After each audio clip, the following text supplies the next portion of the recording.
In a world where emperors commanded legions and dictated the fate of entire empires with a mere gesture, Marcus Aurelius stood as a singular figure. While he ruled the vast Roman Empire at its territorial peak, he was waging another war, one far quieter, deeper, and eternal. It was a war against ego, against unrestrained human passions, against the illusion of control. His weapons were not swords or shields, but thoughts. And these thoughts, written in solitude during moments of uncertainty and overwhelming pressure, would become immortal in a work never meant for publication. Meditations. Unlike most powerful men in history, Marcus Aurelius had no desire to be remembered as great. He wanted to be remembered as just, rational, and above all, as someone who never betrayed his own conscience even when surrounded by temptations and turmoil. That is precisely why his name echoes through the centuries as the true symbol of a Stoic, someone who stands firm in the face of chaos, who masters himself rather than others. Today, we'll dive into the mind of one of the greatest leaders the world has ever known and discover how he transformed philosophy into practice, power into humility. Welcome to the story of Marcus Aurelius, the emperor who ruled with the heart of a philosopher. To understand Marcus Aurelius' impact, we must first grasp the world he lived in. The 2nd century AD was a time when the Roman Empire still appeared invincible. But that stability was an illusion. Wars on the borders, plagues ravaging cities, political conspiracies, and devastating personal losses marked the emperor's life. Even so, Marcus did not use tragedy as an excuse for tyranny. Quite the opposite, he used it as a lesson. His philosophy didn't come from a classroom, but from the battlefield. While facing revolts from Germanic tribes and mourning the deaths of his children, he wrote, his words weren't cries of despair but mantras of inner strength. And that's why his phrases continue to be quoted by soldiers, entrepreneurs, artists, and even monks more than 1800 years later. One of the most iconic passages from Meditations reads, "You have power over your mind, not outside events. Realize this, and you will find strength." In this single sentence, he encapsulates the core of Stoicism. The world around you may fall into ruin, but if your mind is in order, nothing truly destroys you. Marcus Aurelius is living proof that philosophy and power need not be enemies. He ruled over an empire of men, but first and foremost, he ruled over himself. The Meditations of Marcus Aurelius were never meant to be a public book, but rather a kind of personal journal. They're made up of scattered thoughts, brief but profound reflections that he recorded for himself. And perhaps it's that raw honesty that gives the work its enduring power. There are no masks here, no attempts to appear perfect. Just a man wrestling with his own impulses, striving to be better than he was the day before.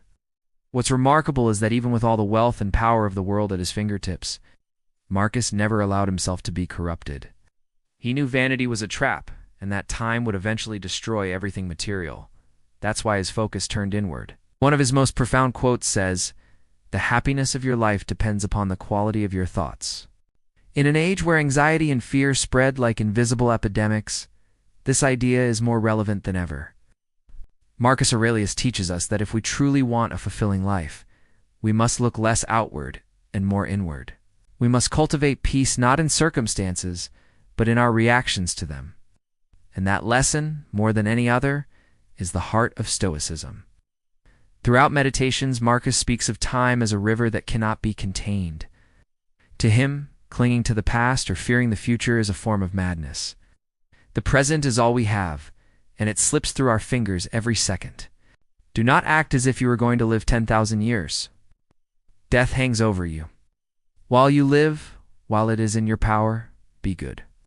That sentence carries the weight of a man who knew that any day could be his last. But far from a message of despair, it's an invitation to action, to compassion, to virtue. For Marcus Aurelius, a Stoic is not someone cold, but someone who loves deeply precisely because he knows how fleeting life is. This is where he stands apart from so many historical leaders. While others ruled through fear, he tried to rule through example. His soldiers admired him not just for military strategy, but for his ethical conduct. He slept on the ground, ate rations, marched alongside his troops. He was the emperor who never saw himself as above anyone, even though he stood above all. And that's why, nearly 2 millennia later, his name still commands such respect. Marcus Aurelius also had a clear vision of suffering. To him, suffering wasn't a punishment, but a tool. Every pain, every loss, every injustice was an opportunity to become more resilient, more just, more wise. The art of living is more like wrestling than dancing, he wrote. With this, he reminds us that living well doesn't mean living without difficulty. It means facing difficulty with courage and dignity. The true strength of a Stoic lies in active, not passive, more passive acceptance of fate. This means we shouldn't resign ourselves as victims, but act virtuously within what we can control. That includes our emotions, our thoughts, our decisions.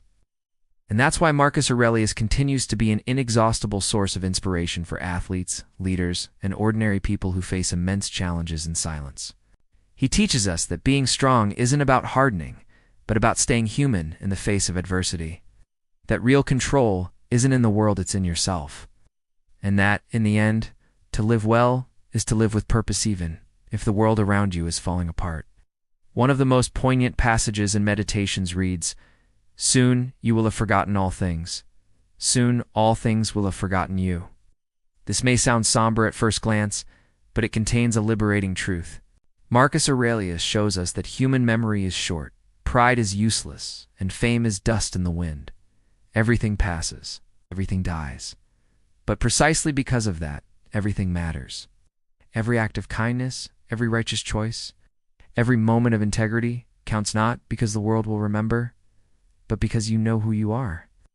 This sense of quiet responsibility is what transforms an ordinary man into a true Stoic. And this is the thought that inspires millions even today from psychologists using Stoicism in modern therapy, two business leaders seeking balance between performance and ethics. Marcus Aurelius, unintentionally, wrote an emotional survival manual for all ages. He didn't set out to teach, he was simply thinking out loud. But his words, so sincere and raw, echoed far beyond his own time. And they still echo. It's impossible to talk about Marcus Aurelius's legacy without mentioning his direct influence on modern Stoic thinkers like Ryan Holiday. Author of books such as The Obstacle is the Way and Ego is the Enemy, Holiday openly states that much of his life philosophy comes from meditations. He has transformed Marcus's teachings into practical guides for a fast-paced world, translating ancient wisdom into 21st century language. This resonance isn't coincidental. Marcus Aurelius's philosophy is universal because it touches on what is most human: pain, fear, love, loss, and purpose.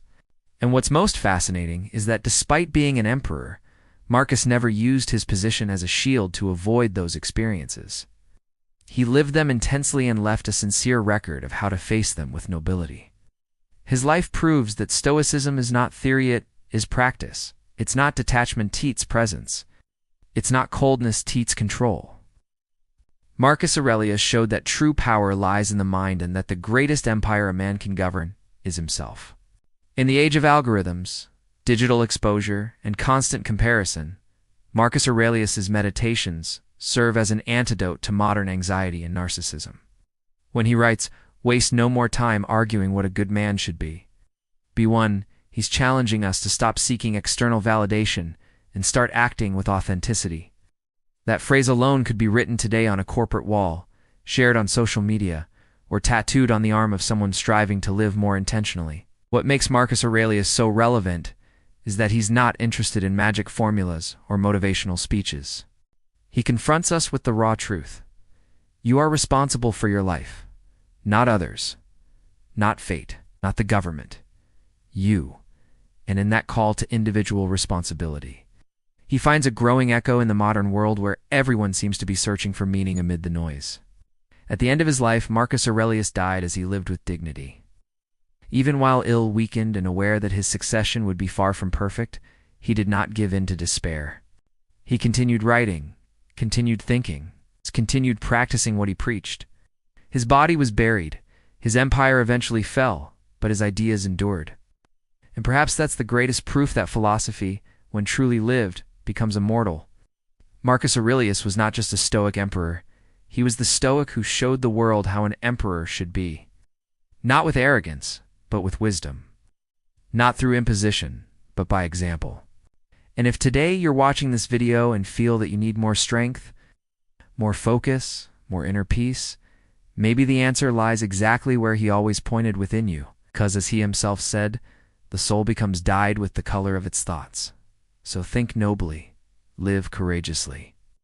And above all, never forget who you are, if the whole world tries to make you forget. If this journey into the mind of Marcus Aurelius moved you as much as it moved us, don't leave just yet. Because Vertex of Time is your refuge amid the chaos, where the wisdom of the past lights the present and strengthens the future. Subscribe to the channel, ring the bell, and share this video with someone who needs strength on hard days. Here, history is alive, philosophy is practical, and time is just another silent teacher.